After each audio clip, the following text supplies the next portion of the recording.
আমার 1 মিলিয়ন প্রায় ভিউ উঠে গেছে।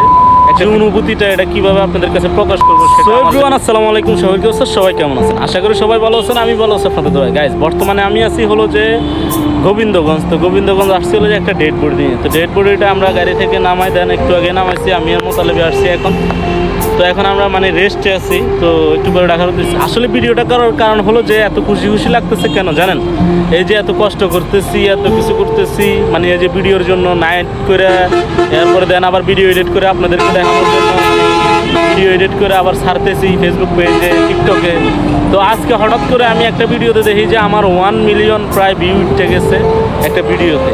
আর লাইক করছে হলো যে 33K লাইক আর কি, হ্যাঁ 33K লাইক।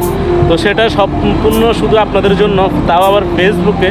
মানে এটা একদম অভাবনীয়র মতো একটা জিনিস আমার জন্য, কারণ আমি তেমন আহামরি কিন্তু ভিডিও তেমন একটা ছাড়ি না। তারপরে যতটুকু ছাড়ি এর মধ্যে দেয় না একটা ভিডিও কী পরিমাণে ভাইরাল হয়েছে। আসলে গাইস, আমি কি বলবো, আমি ভাষা হারিয়ে ফেলছি একদমই। আপনাদেরকে কি বলে যে আমি কৃতজ্ঞ জানাবো, মানে আমার যে অনুভূতিটা এটা কিভাবে আপনাদের কাছে প্রকাশ করবো সেটা আমার জানা নাই। তারপরে আমি বলতে চাই, আপনারা আমার এভাবে পাশে থাকুন। ইনশাল্লাহ যদি জীবনে ভালো কিছু করি সম্পূর্ণ আপনাদের জন্য করব। ইভেন মানুষের কখনো ক্ষতি চাবো না। এমনি তো আমার মন মানসিকতা অন্যরকম। যারা আমার সাথে চলাফেরা করেন, যারা আমার সাথে চলছেন ফিরছেন, তারা একমাত্র জানেন আমি কেমন মানুষ।